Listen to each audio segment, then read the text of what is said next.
Good evening and welcome to another edition of Inside the Issues, sponsored by the League of Women Voters Richfield. My name is Maureen Scalia and I serve as the moderator of the program. Today we're very glad to have with us two representative staff members of Beacon Interfaith. It's a NGO is the best way to describe it? Nonprofit. But a wonderful group of people that work with providing housing for the homeless. I'll just make that broad statement, and we'll clarify that as we go along. I myself did not know about this group at all until you started building apartments in the old TCF building along 66th Street, just west of York.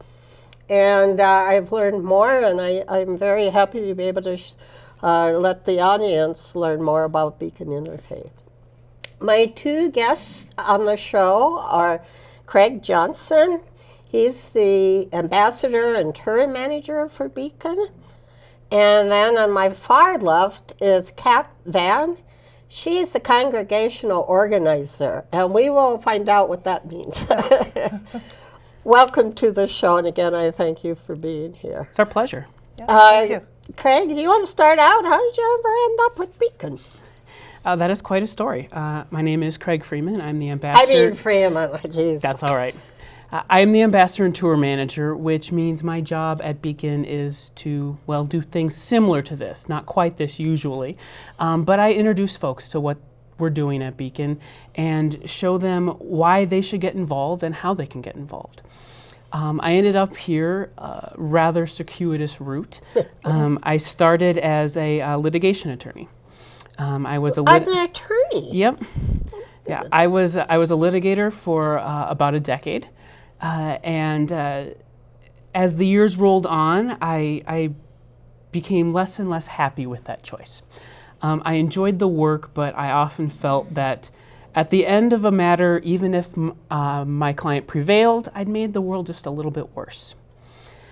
Oh. And I decided that I needed to do something that, even on my worst day, a day where things did not go my way, I could go home and at least feel like I tried to do some good. So I made the change into nonprofit work. Started at Avenues for Homeless Youth, who provide shelter and transitional living to youth aged 16 to 24 experiencing homelessness. And about 8 months ago or so now, I moved on to Beacon.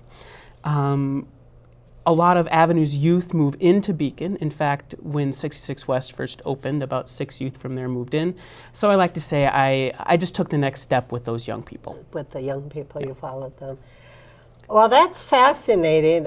You hear stories of people being in either the corporate world or the law world, working with either things or not necessarily the people that make you feel good. And you decided to make a change. I applaud your courage in doing that. I mean, I can't imagine you could make as much money as ultimately you could make as a lawyer. No, I don't think we did. pay you as much now, do we, Craig? No, I did take a little bit of a pay cut. But thank you for your compliments. But I like to tell people, because it's the truth, it was a selfish decision. I needed to make the change for my own health and well-being. Yeah, that's great. How about you, Kat? Well, first, thanks for having both Craig and I here. It's an honor to be here on your program. And I actually, so I don't have an attorney background. I have a congregation background, actually. Ooh. So was a long-time volunteer with Beacon through my own congregation in South Minneapolis, and first got involved with them when they were interested in building senior affordable housing in South Minneapolis over by the VA. So I got involved with my congregation. I was on the team working with the small, at the time, Beacon organization. And it was a short 7-year process till people were able to move into that building. I learned a lot and learned a lot about myself and my interest in this kind of work, and kept going. And finally, a little over 2 years ago, I was offered the opportunity to come on staff. as an organizer. And I didn't even quite know what that was at the time, but I'm learning more every day, and I get to work with all these great congregations in suburban Hennepin County. So it's really a gift to be able to do that. Yeah, I think, well, obviously, if the world had more people like you, it'd be a better world. But anyway, so let's talk about Beacon. You talked about it starting small. How small, and how did it actually get started? I mean, obviously some people put their heads together, but there's more to it. Yeah, Beacon started very small. It really started from an idea. Back in 1999, Plymouth Congregational Church in downtown Minneapolis, right on Franklin, a couple blocks up from Nicollet. Okay. They looked around their neighborhood and they recognized that there were a lot of people experiencing homelessness in the area. And then they looked across the street and they saw an old nursing home that wasn't being used anymore. And they started talking as a congregation. They said, could we turn this building into homes for some of these folks who need them? And they talked a little further and they eventually realized that not only could they do that, but they were called to do that. Their faith said, we need to do this for those in the area. So they went to the neighborhood and they said, we're going to turn this building into homes. Isn't this a fantastically great idea? The neighborhood said, no, it's not such a good idea. They talked about not wanting things like crime in the area. They used things like not wanting those people here. Those people. Things that we sometimes still hear today. And so they pushed back against it. But the congregation really thought they were on the right track and they pushed ahead. For the next year, though, their church services on Sunday morning were picketed. Tell me where this address is again. It's right on Franklin and 2 blocks up from Nicollet. It's a big church. You can't miss it when you drive by it. Okay. And so they got picketed. One of the leaders of the congregation during that year got married. His wedding was picketed. The neighborhood went to the point of when the city granted the various zoning changes and ordinance changes to change the building around, they sued. They took their lawsuit all the way up to the Court of Appeals. But the congregation knew that this was the right thing to do. So even through all this, they pushed forward. And in 2003, Lydia Apartments opened. Our first building, 40 homes for single adults who have either just exited homelessness or earn what's called less than 30% of the area median income. It's about $25,000 a year. So we're talking about poor. That is a word often used. And often probably working poor. Very much so, yes. Folks who, they just aren't able to earn enough income to afford the rents at the other places that are available. So that's where we started. I'll just give you a little flash forward here. A couple years ago, Beacon decided we wanted to expand Lydia. We wanted to take it from 40 apartments to 80. And to tell you how things can change when you actually see affordable housing. When we went to the neighborhood and we said, here's the plan, isn't it great? They said, actually, can you add more? Oh my goodness. And unfortunately we can't, but we next year we'll be breaking ground to change it from 40 units to adding on to make it 80. So when folks are actually in the presence of affordable housing, they see this is quality buildings. These are just like any other apartment buildings for homes for people who need them, and they're not afraid of them anymore. And they trust now that you're going to have people in there that aren't a threat to the people living there. They add to the neighborhood. They don't detract from it. Yeah. But going back then a little bit, this was happening in '99. Back a little bit earlier in 1991, a bunch of congregations out in the western suburbs, in fact, of Minneapolis, they got together and they said, there are a lot of families experiencing homelessness. They're doing things like trying to sleep in their car. They're trying to ride the bus all night. These days they would also be trying to ride the train. They're camping, as we saw with the encampment. We need to figure out something we can do for these families. And they said, we've got these large buildings, these large church buildings, these large congregation buildings, and during the week, a lot of the time, there's not folks doing things in them. Yeah. Why can't we open these up and provide shelter for these families? So they started Families Moving Forward. Families moving forward. Now, Yes. I have heard of that. Yes. A program where families spend the night in congregations. They have dinner, then breakfast in the morning, and then in the daytime they can go off to work or school, do those types of things. Now, the congregation started Families Moving Forward. It was a stopgap.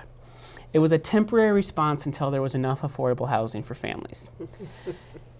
As the years went on, they started to realize this is not temporary. Never. I Yeah. mean, hopefully someday it will happen, but not in the foreseeable future. It's not on the horizon, no. Right. So they started looking for a way to make it a more permanent program. Okay. And in about 2010, they, a congregation, or a collaborative of congregations who housed families over the night, found the collaborative of congregations that Plymouth had grown into, who were building homes, and they said, well, this is a perfect opportunity. And so the two organizations then merged in 2010 and became Beacon. Oh, so that's how it got together. It took the little bit that Plymouth had started with and then merged it with Families Moving Forward. And so now, today we have 17 buildings. Number 18 opens later this summer. And Families Moving Forward is housing 8 families each night in Hennepin County and 4 in Scott and Carver counties. And additionally, we've added on that we work to impact policy. We know that nothing is going to get done unless our elected officials get it done. So we bring the power of what has become a 90 congregation collaborative together, and we say to our elected officials, we need to pass laws, to pass ordinances that make it easier to build buildings, make it easier to get people housed, and makes it easier for folks who are currently living and experiencing homelessness a place where they can live, a place where they can go. And we're hitting 20 years now since that first building was started, and we're ready to keep going. That is fantastic. I mean, it just shows the power of a few that are highly motivated and very energetic Yes. to really make a difference in the world. And I that's mean, why you're not talking about millions. You started with just a few, 40, and then the families served by Families Moving Forward. But, from that small is something, 17 buildings. Yep. And unfortunately, there's a lot more work to be done. Yes. We're happy with our 17 buildings, but we need to grow more. Yeah. And so that is our plan. We recently created a new structure whereby we're going to double the amount of homes that we create each year. Oh, for heaven's sakes. Yeah, we're going to go from adding about 50 homes per year to 100. And we are going to do everything we can to house as many people as possible. Now, organizing churches. I mean, you're talking a broad spectrum, and it's not just Christian church. right. It's so we're interfaith. Yeah. So yes. So we have several synagogues. We have a mosque. That's part of it. We want to grow our diversity, as Craig said, in this growth. But we're kind of held together by our shared values. And so we say that's what motivates our faith, to do this work together. So we talk about impacting policy and kind of wanting to work at that level in order to get more resources so we can build more homes. That takes more power, more congregations. So we kind of work within each congregation to kind of build up our own capacity, then to come together and make change. I looked at the list of all the churches and was really impressed. For the benefit of our audience, can you kind of mention some of the more outer areas, what I would call fifth ring cities around the metro area that are members? I know you've got somebody in Maple Grove. Yes, we had St. Joseph the Worker in Maple Grove. They're a Families Moving Forward host. We have a congregation, Hope Lutheran, in Jordan, and we like to talk about them. Yeah. Yes, all the way out in Jordan, where there's a need as well. There's a need. And and we like to talk about Hope Lutheran. They're the poster congregation for coming to our congregation convenings that we have. Okay.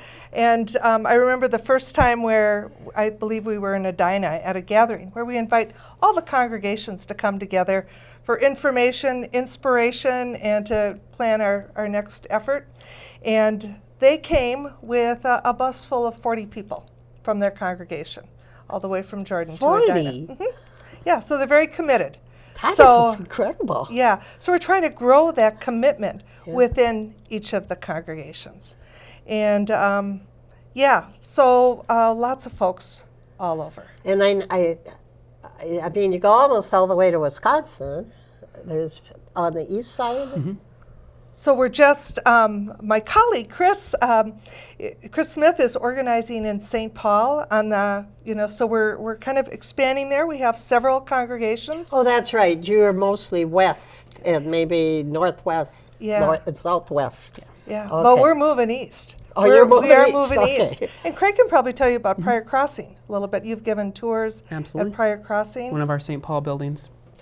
Yeah, okay, we can talk buildings now. Then we'll get back. I want to talk a little Okay. bit about homelessness in general, some of the statistics Yeah, and sure. whatnot. But yeah, St. Paul's got at least one. Yeah, there's 3 in St. Paul. 3? Yep. A bulk of them are in Minneapolis proper at this point. Oh. Then we have 66 West in Edina. We will soon be, hopefully very soon, be starting construction on Cranberry Ridge, which will be in Plymouth. And very recently, we determined that we were going to build another building in the Hennepin suburbs.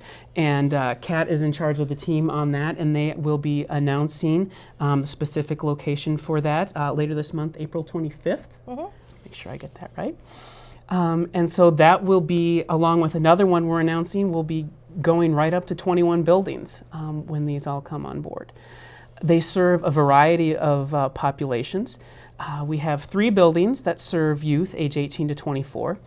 3 of them, okay. Yep.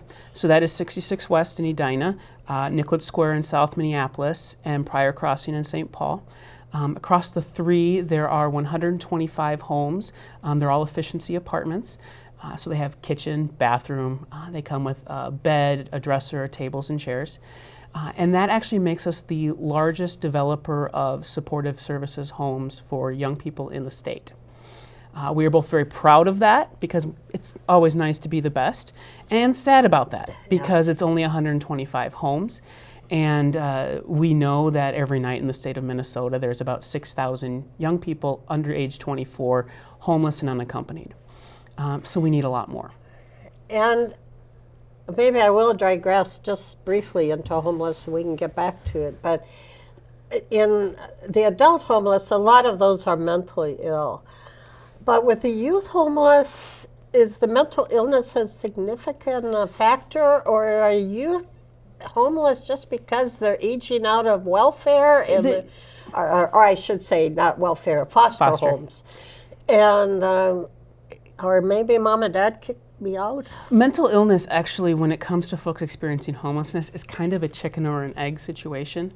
There are those who are homeless because of mental illness, and there's a significant portion who develop mental illness because they are homeless.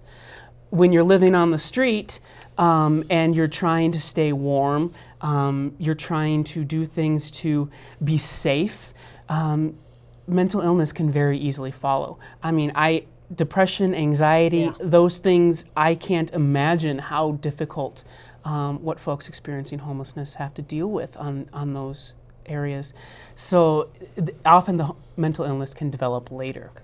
But yes, there is a significant portion of youth experiencing homelessness who are suffering from mental illness. It's over 50% already at that age. Oh my goodness. And that, it mostly is of the depression, anxiety type. But the They've fact had that a rotten life, so to Yes. speak. I mean, who wouldn't be depressed? yeah, or challenges from being LGBTQ and Yes, not having that their family accept them for who they are. And so there's actually a fairly high population of young people who identify as LGBTQ who live in our youth buildings, our young people buildings. specific numbers, especially on things like LGBTQ, are difficult to find because, especially with the young people, they don't want to share that identity because it gets them into trouble sometimes on the streets. But it's somewhere between 20 and 40% of young people experiencing homelessness identify as LGBTQ.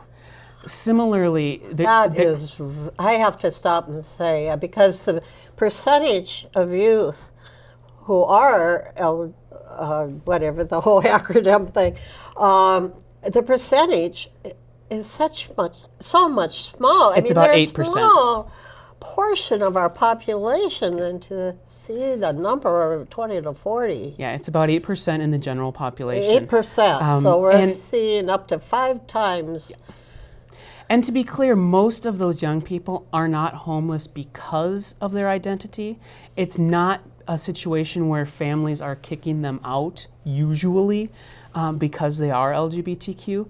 Usually what happens with homelessness is there is poverty and other things that an identity of LGBTQ as a young person is just one more thing on top of. You know, you're a 16 or 17-year-old young person, you're already dealing with everything else that a 16 or 17-year-old is dealing with. Now you're dealing with this identity that is very confusing and some people are not going to be accepting of. Now you're in poverty and things can start to snowball, and that is when homelessness happens. I often talk about with young people, you know, homelessness for young people is a snowball effect. If a parent has to decide, okay, am I going to take the day off work tomorrow and risk getting fired, or get my young person to a mental health appointment that they desperately need? Mom and dad, if you're near poverty, you're going to go to work.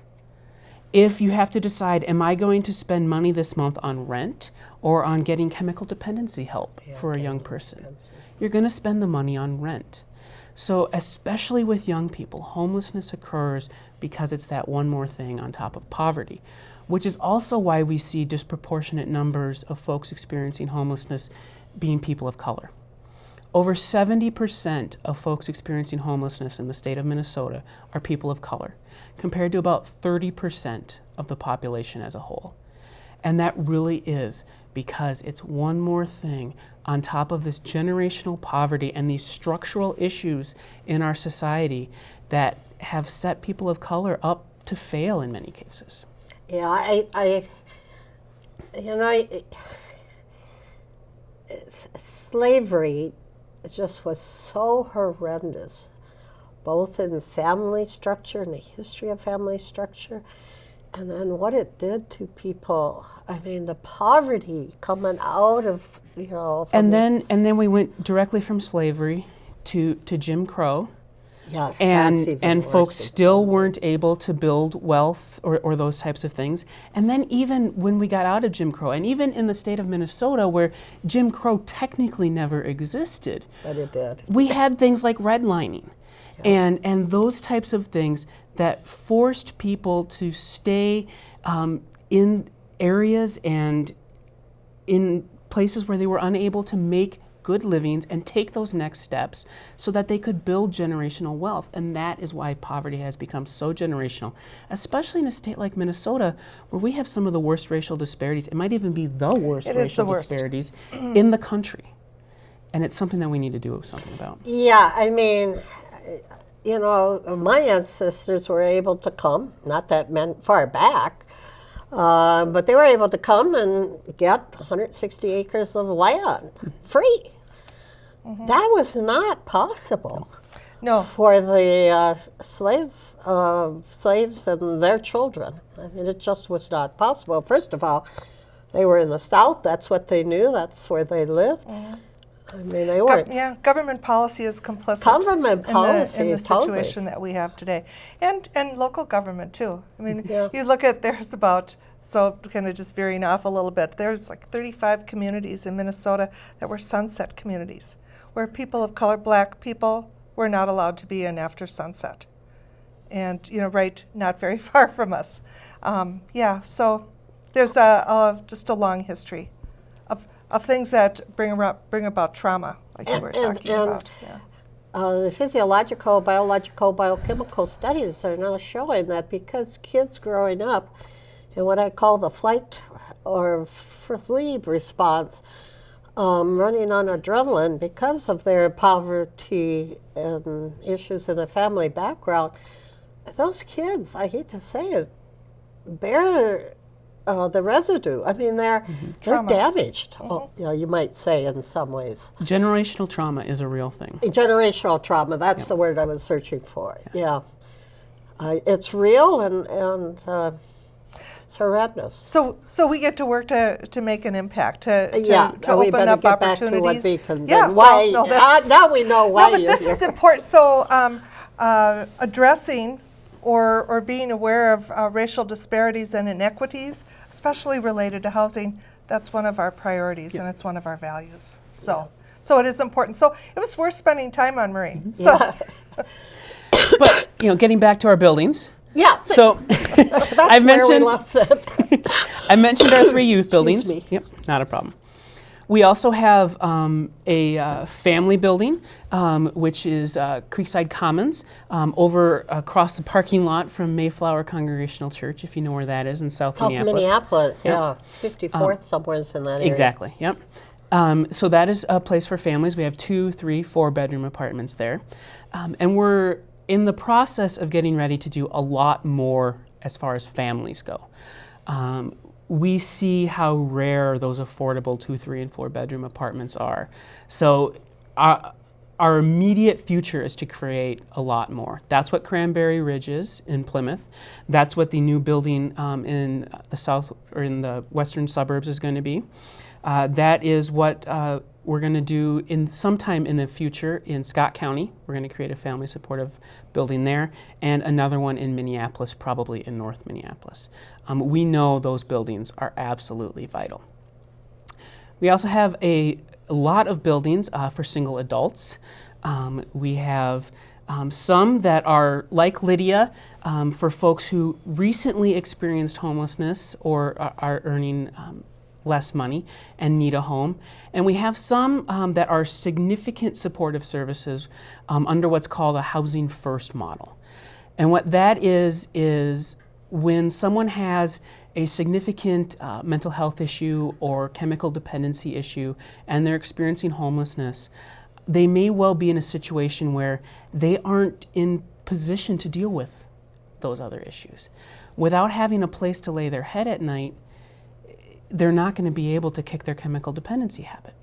So what Housing First is it significantly lowers the barrier to entry to basically nothing. You can come in, we're going to house you, then we're going to work on what you need to work on. Right? We're going to help you with those. We're going to help you find employment or get education, whatever the case may be for you. We're going to help you figure out what your dreams are, what your goals are, and then how do we go about getting there. And I should note, a significant portion of our buildings have those on-site supportive services.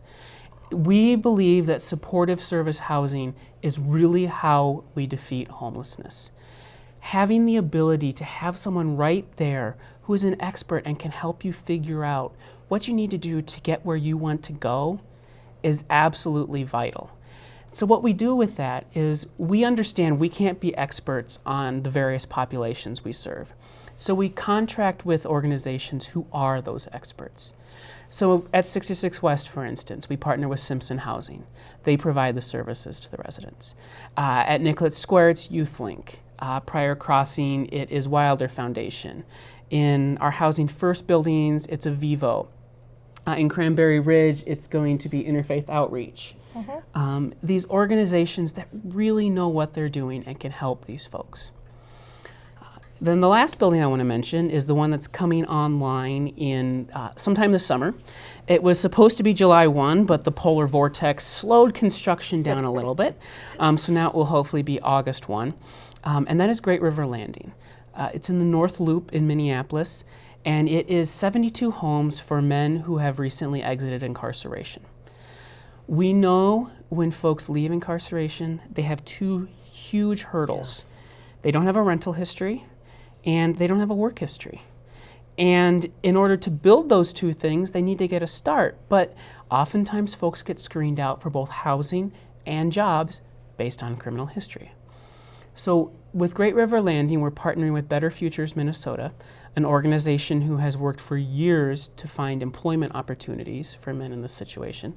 And we're going to be providing homes as well as those employment opportunities for folks to help them get moving. Better Futures is an amazing partner. I recently was at a meeting with them, and they mentioned that the recidivism rate for folks who exit incarceration within 60 days of exiting, 65% have reoffended and gone back to prison. Better Futures participants, only 5% Oh my recidivism. goodness. So we can decrease that substantially by simply providing these services and allowing these men the opportunity to go where they want to go. So we're really excited about Great River Landing opening this summer, and we're really excited about our partnership with Better Futures. You know, people, yes, they've done their time. One might almost say they should be almost welcomed back to society. But, I mean, the opposite happens. I mean, they Far can't get too a place often. to live because everybody requires a background check. And then they can't get a job for the same reason, no And- matter how well they behaved in prison. And affordable housing is so rare in the Twin Cities metro right now, the whole 7-county metro area, that we've got like a 2.5% vacancy rate. There just aren't apartments out there. So everyone who wants an apartment is going up against all these other people for it, and landlords are in a position where they can say, well, you have this mark on your record, so I'm going to go with one of these other countless people who want this apartment. And so there's just no place for folks to live. So we're hoping to change that. That is just amazing. I mean, as somebody who cares, I'm just awed by what you guys are doing. Thank you. It's amazing. Talk about how these congregation piece works. I mean, you need them for a number of reasons. So they need to be there to be advocating, talking to city council people, zoning people, whatever. And also, you're, I would imagine, also interested in attracting more congregations to the group. So just describe what your day is like, maybe. I don't know, but describe how the congregations fit in and what they do and so on and so forth. Well, yeah, so my work with congregations, we're actually, what we're trying to do now is kind of organize within the congregation, creating teams of leaders that kind of can share the information amongst congregation members, kind of build their capacity to have an impact, learn about the history of homelessness, what's going on right now, and what they can do, how we can organize our power together to have an impact. So, so we get to do that work within the congregations, and then we have leaders that come together. We do a lot of training things for the leaders, and then have opportunities to go meet with electeds, as you were talking about earlier, Craig. Right now we're setting up meetings with all of the Hennepin County commissioners to have conversations with them about how we might work together, understanding their priorities relative to homelessness, addressing some of the challenges around funding for the kind of family supportive housing that we're working on, and hopefully create some allies and some synergy with the commissioners. So the members of the congregations are the ones that are arranging the appointments, going out to have conversation, meet with the commissioners, and then we're going to be inviting them into some kind of larger gatherings. So all this congregation members work on these kinds of things. So, and then also with building housing. For Cranberry Ridge, it was very exciting. It was started by a smaller group of congregations at the time out in the West Metro. And once we determined where we were going to build housing, the next task was, how can we get approval from the city of Plymouth in order to build housing out there? So that's where the organizing work really comes in. and with building understanding and excitement among as many congregations in that area and in the whole collaborative as possible. So that by the time, and doing a lot of meetings again with city council members to kind of understand their support or answer questions that they had and let them know about Beacon. And then by the time we had our first vote for the Planning Commission, we had almost 200 people there, but we did not get a favorable vote. So, Can I interrupt and ask why? Or what was the opposition? well, Or why the opposition? Maybe that's why and what. there were some questions that related to some technical parts of the technical design. So that was some of the feedback we got. But there were also folks in some of the neighbors of the new place objected to the housing and felt, raised issues around traffic and things like that. So the kinds of issues that you often hear. So there was that kind of opposition, but that was only the first vote. So then we got to organize some more and take care of some of those technical challenges that had been raised, meet with city council members again, and turn out again over 200 people, all dressed in Cranberry, and showing up at that meeting, and it was really exciting, Maureen. As that final vote, as they're talking, the city council members are, explaining their mostly affirmative votes. We had enough votes. Commented on our persistence. That these people just won't give up. They won't just go keep away showing either. up, right? And so that's the power that we bring, and it's exciting and energizing. And we look forward to the day when we can break ground there as soon as we can get more funding. So. And that's an interesting story. Did you have any problem in Plymouth? I know we didn't. There were some issues in Edina.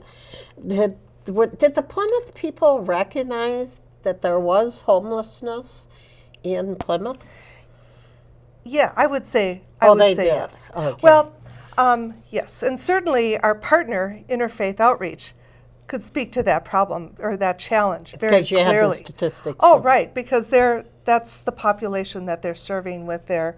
Because I believe they have a food shelf and they have a clothing. Yeah, they meet all those needs. Yeah. So again, being on the ground, and I know we also, in our organizing work leading up to this, met with people from the school board, so who also see because the kids in school. Right. So so I think certainly there's awareness. Okay. But then sometimes people, even who are aware and recognize the need for affordable housing, they wonder if it couldn't be somewhere else.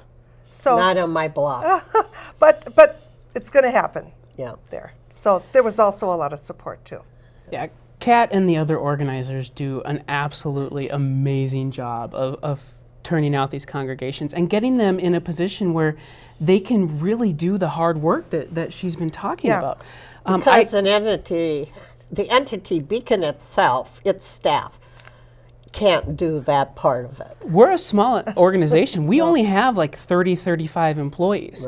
Right. We can't do all that. So I like to say, Kat and I may get our paycheck from Beacon, but every single member of our collaborating congregation is just as much a part of the work that we do as we are. And you talk about, issues. We ran into a little bit of that in Edina. When we first went in, we got a kind of standard response of, well, this is Edina. We don't have folks experiencing homelessness here. And no matter how often we say, I don't care if it's Edina, Minnetonka, Maple Grove, Woodbury, there's folks experiencing homelessness, they're probably not going to listen to us. But Kat and the organizers can bring those folks from those congregations in and get them to speak directly to their elected officials, directly to their city council, and say, we have this here, we need to do something about it, and we want to do this. I know you had mentioned before that it was the librarians in Edina that testified to the fact. Can you tell a little bit about that? I think that's an important story for the public to understand. Yeah, I mean, we never know who is going to have information that we need when we are going out and meeting with these elected officials. And some of the first people in Edina that said, yes, we have homelessness here, were the librarians. They raised their hand and they said, we see folks experiencing homelessness every day. They come into the library, you know, maybe it's just to use the computer, maybe it's just to be someplace warm.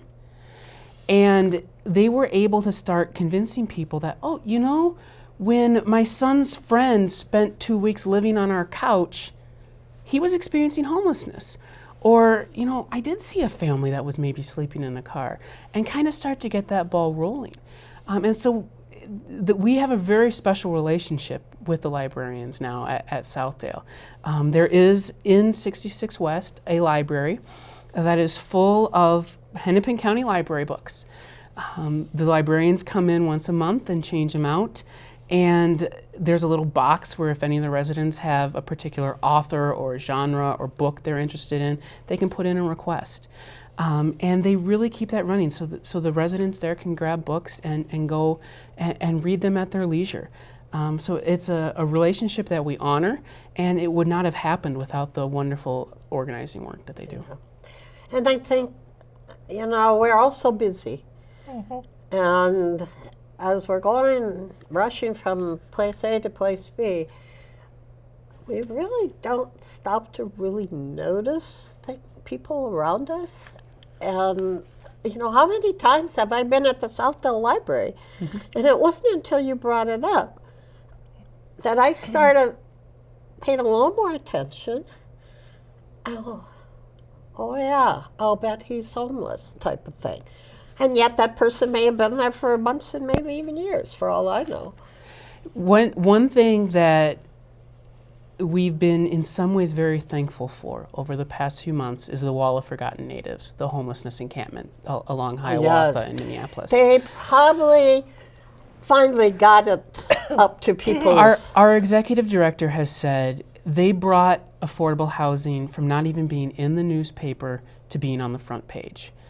And it meant a lot to Beacon. You want to tell the story? Oh, right. So one of my colleagues, the organizer, Emily, took a small group of clergy down to the encampment because our congregations were actually asking, are we going to do anything? Can we build housing, that where these folks could live?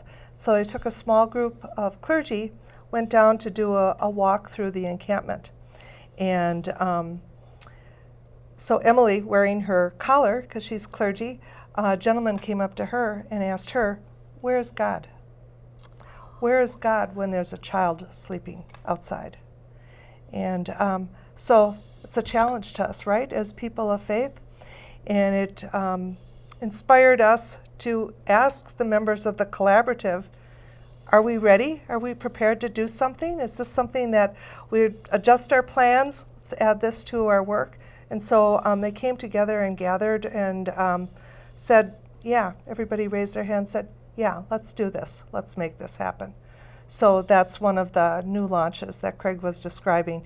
We're launching on June 11th, right? Yeah. So, so we feel that very deeply. And the whole situation really brought home how important it is to be an interfaith collaborative. Yeah.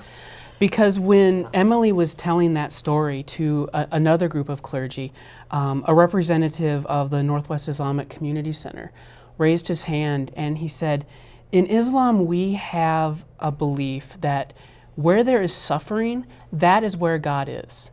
So those of us who are not suffering, we have to go to where the suffering are in order to be with God. And it really united the collaborative around this work of helping these people who were suffering.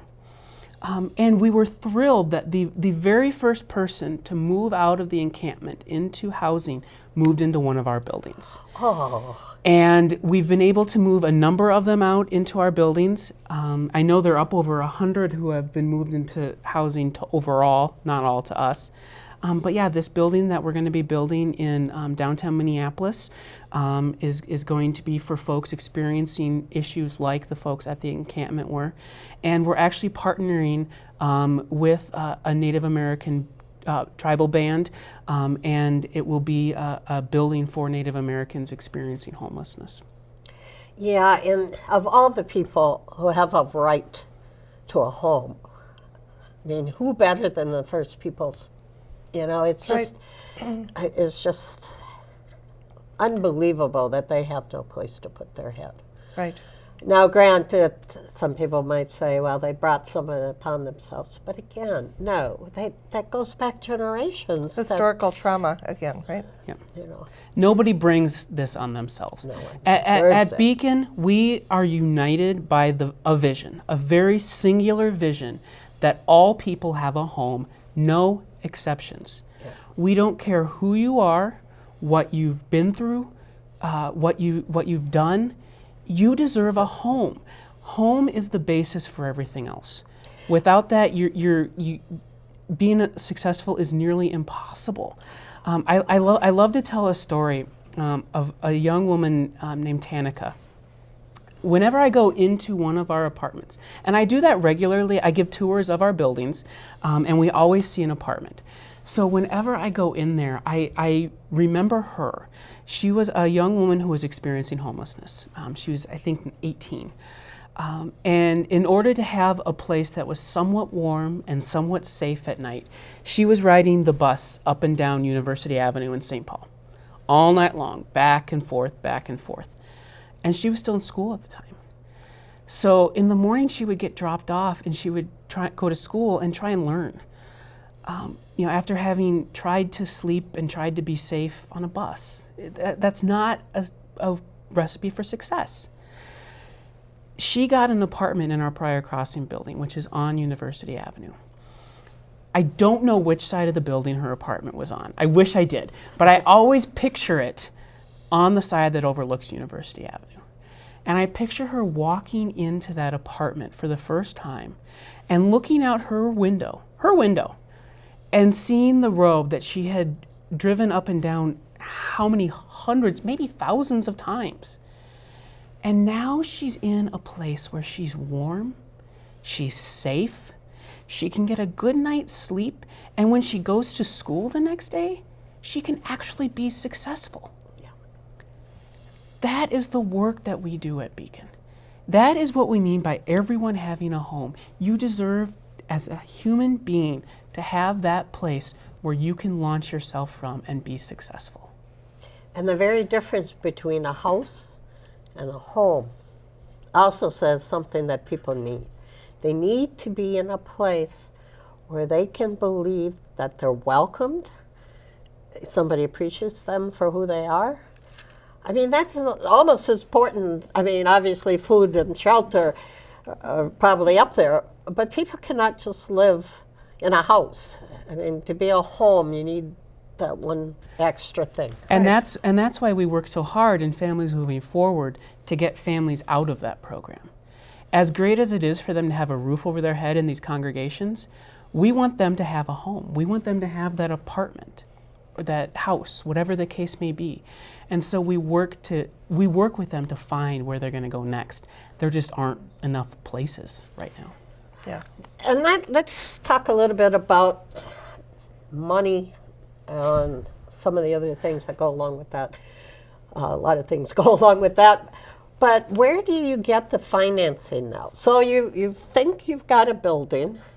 Maybe we should back up to, how do you find a building? Or do you build from scratch, or both? Yes, both, yes. So, yeah. So, but even if we're renovating, or that still takes capital. Money. That's capital dollars that go along with that. And so, a big source of our funding, we can't build our properties, our homes, without funding from the state of Minnesota. Without funding So that's from your Minnesota primary Housing. source. For capital dollars. Or your capital Yes. dollars. Yeah. There's bonding money from the state infrastructure bonding bill. Okay. To my knowledge, we're the only state in the country where affordable housing is included in the infrastructure bonding bill. And that's been done since about 2012, partially due to our policy impact. We worked with the Homes for All Coalition and got that added in there. We also get tax credit money and other grant money from the state. But in order to get that money, we need private investment. That's where I was going. Great River Landing, for example, is an $18 million project.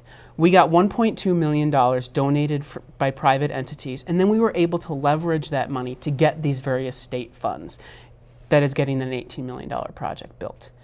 Outside of that, though, we have about a $9 million annual budget. About $2.5 million of that we raise each year, which most of that money goes to pay the supportive service contracts for those folks who are on site doing the work with the residents. As I said, we raise about $2.5 million a year. This year, our fiscal year ends on June. We're down under $400,000 left to raise, so we're going to get there. I'm confident. Yes, that's pretty close. But what we've realized, as I mentioned, we want to double the rate that we're building homes. So we are just about to launch a campaign where we're going from raising about $2.5 million in private money every year to over the next 3 years, we want to raise $12 million. Wow. And then once that 3 years is up, we're going to have to increase it again. We're really pushing to raise more money. And so to do that, we need more people involved. We need more congregations helping Kat. We need more people going on tours with me. I'd love to take all the staff here on a tour of 66 West. Anyone who wants to come. We need more people to know about the issue and about what they can do to help folks have a home. When you go to the banks and stuff, I mean, I don't know banking industry, but are there any banks that will give you like a lower rate of interest or something? I mean, let's face it, they can write it off their books too. The nice thing with the public money that we can access through contract or through bidding processes and various very specific things, we actually don't have any loans. Okay. We don't have any long-term debt of that sort. So we're able to create these affordable, quality homes and keep them affordable and quality for as long as we're around, which we're planning on being forever. And maybe you don't want to say this. Now people are paying rent, what they can afford. Yes. How much of the operations of a building does the quote-unquote rent money take care of? I mean, it's like, is it about 50%? Oh, it's probably less than that. It's okay. very little. Almost everybody's paying something. There are a couple cases where folks aren't paying anything, but at most it's usually 30% of what they make. And since we're building 30% of what they make, which right. is what they're supposed to be said. Right. And they can't find anything anywhere else. And since we're serving folks. We're building homes for folks making less than $25,000. It's not a significant amount of money, and we're making up that difference. But it's because it needs to be done. Yeah, and some of our past homes we have rental assistance. It's not necessarily for the lowest income, but as Craig said, going forward, that's really where our focus is. People at the lowest income levels or homeless who are experiencing homelessness. So I did just want to say we also get some money from county, contributes to capital and other expenses, and especially for families moving forward as well. So and municipalities as well, where we're building. Yes. I was going to ask about cities. It's Yes. a very complicated funding process, and luckily we have some very smart people who know what they're doing on that side. Right. We got about 5 minutes left. Can I tell one story that? Definitely. I was going to say, talk about. You decide what you want to talk about for the next minute. Well, I might not take up the whole time, but I did just want to share as we're talking about, kind of building the energy, excitement amongst congregation members, and to even inviting more congregations. And I referenced earlier about our convenings, and back to the polar vortex, on the coldest night of the year. This last January 29th, we had planned to have a large convening at Beit Shalom congregation. And the governor and lieutenant governor had both agreed to come. And are we going to have it? Is it too cold? What should we do? The governor and lieutenant governor didn't cancel, so neither did we. So we met together and really kind of shared the intensity, the need, and the support that we're hearing from the governor for this work that we're doing, which inspires the rest of us to in turn step up and bring that forward to legislators. So we're very excited to be working in partnership and in sync with some of our electeds. Hundreds of people were there. Yeah. And it was How many were amazing. there? Hundreds of people were there. Couple On the hundred coldest people. night of the year. Yep. And you know what? We said, folks are trying to live outside tonight. That's true. If we can't go out and have our meeting, In a heated building, Yep. going in a perfectly heated car, probably coming directly from the house. and the governor and lieutenant governor knew that as cold as it was that night, they needed to go out and speak to our congregations because that's how important it is. And it's good to have that kind of leadership backing you. I mean, As allies in this work, yeah. I mean, it's just so important. I don't know what else to say, but that speaks well for your organization and the cohesiveness and the dedication of your congregations. Which, in real fast, and how do congregations get involved? Reach out to me or to Craig, because Craig makes contact with a lot of folks during the tours. The tours, to say, yeah. hey, I want to find out more about how our congregation could participate. Then he plugs me in, and we have a conversation about it. So we welcome folks in. Anything else? Until they tell me we got a minute left, and Okay. I have to shut you guys up and I'll finish. Well, I love giving tours of our buildings. I love giving talks to organizations outside of our buildings. So if anybody has a group that wants to learn more about affordable housing and Beacon, I would love the opportunity to speak to them. And do you want to give us your website? Oh, yeah, beaconinterfaith.org. .org. And- And it's a very nice site. And Thank you, and we're actually getting ready to upgrade it even, so Oh, even okay. better, Maureen. So, well, with that, I will encourage people to take a look at that website, find out, in print, what this wonderful group does. Again, I'm really, really appreciative of both of you being here, Craig Freeman and Kate Van. The work you do is just inspiring. I mean, I know you get a paycheck, but it's obvious from your passion that this really speaks closely to your heart. And I just Thank you. really, really appreciate you taking the time being on the show. It was our pleasure. Thanks for having us. And to my viewers, thank you for joining us tonight, learning about the subject of homelessness, which unfortunately is just too big of an issue. And with the market rate of housing and apartments, so many people are not able to be on the show, in a home. Okay, thank you very much. Bye-bye.